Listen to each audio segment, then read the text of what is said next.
السلام عليكم. كل شي اليوم كيهضر على السيمي كوندكتورز ولا هادوك البياسات الصغار اللي بلا بيهم ما كاين لا تليفونات لا طوموبيلات ديال الضوء ولا ذكاء اصطناعي. العالم كامل دابا في صراع شكون اللي غادي يسيطر على هاد التكنولوجيا. ولكن واش في خباركم باللي المغرب دخل هاد السباق العالمي بواحد الطريقه ذكيه ومدروسه؟ ما غاديش نقول لكم باللي حنا كنصنعوا المعالجات بحال انتل ولا انفيديا دابا، لا، ولكن المغرب اختار يلعب في البلايص اللي فيها الخصاص، المواد الأولية، الطاقة الخضراء والمراحل الأخيرة ديال التصنيع. أجيو نفهموا كيفاش المغرب كيبني راسو كحلقة وصل ما يمكنش للعالم يستغنى عليها. نبداو من الجنوب، بالضبط من مدينة طنطان. كاين مشروع ضخم بقيمة 870 مليون دولار مدعوم من الأمريكان عبر مؤسسة DFC. هذا المصنع غادي ينتج البوليسيليكون عالي الجودة. هذه هي المادة الأساسية باش كيتصاوبوا الشرائح الإلكترونية واللاقطات الشمسية. المصنع غادي يبدأ الخدمة في 2029 والهدف هو ينتج 30 ألف طن سنوياً. واخا هذا الرقم كيمثل يلاه 1% من الإنتاج العالمي، ولكن الأهمية ديالو باللي غادي يكون أخضر، يعني خدام ب 90% ديال الطاقة المتجددة.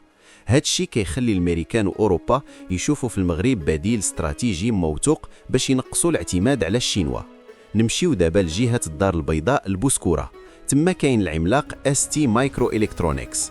هاد الشركة وسعت المصنع ديالها وزادت فيه غرف بيضاء متطورة بزاف. علاش؟ باش تصاوب رقائق سيليكون كاربايد. هاد النوع ديال الرقائق هو اللي كيحتاجوه الطوموبيلات ديال الضوء بحال تسلا، حيث كيصبروا للسخونية وكيخليو الباتري يدي مدة طويلة. وبما أن المغرب ولا هو المنتج الأول للطوموبيلات في إفريقيا مع رونو وستيلانتيس، فوجود هذا المصنع في بوسكورة كيعطينا قوة كبيرة في السلسلة ديال السيارات الكهربائية عالمياً. الفوسفات والابتكار ديال فلور ألفا. المغرب عنده 70% من احتياطي الفوسفات في العالم، ولكن ما بقاش كيشوف فيه غير كغبار للفلاحة. كاين واحد المشروع سميتو فلور ألفا خارج من جامعة محمد السادس UM6B في الجرف الأصفر. هاد الناس لقاو تكنولوجيا باش يحولوا النفايات ديال معالجة الفوسفات المادة سميتها AHF أو حمض الهيدروفلوريك اللامائي. هاد المادة ضرورية باش كينقيو ويحفروا الرقائق الإلكترونية وكتدخل حتى في صناعة بطاريات الليثيوم. بهذه الطريقة المغرب كيحول النفايات لمنتوجات عالية القيمة كتحتاجها كاع الجيجا فاكتوريز اللي كاينين في أوروبا. الطاقة الخضراء والموقع الاستراتيجي. علاش الشركات الكبيرة كتحط رزقها في المغرب؟ الجواب هو الطاقة والموقع. صناعة الرقائق كتاكل الضوء بزاف، والمغرب اليوم غادي في هدف 52% من الطاقة ديالو تكون شمسية وريحية في 2030. زيد عليها مشاريع الهيدروجين الأخضر باستثمارات كتوصل 32 مليار دولار. زيد عليها الموقع، حنا على بعد ساعات قليلة من أوروبا بالبحر، وعندنا أكبر ميناء في إفريقيا طنجة المتوسط. هادشي كيخلينا الخيار الأول للشركات اللي باغا تقرب المصانع ديالها من أوروبا نير شورينغ باش تتفادى المشاكل اللي وقعت في الأزمة ديال كورونا. في الختام، واش المغرب غادي يولي هو تايوان ديال إفريقيا في 2026؟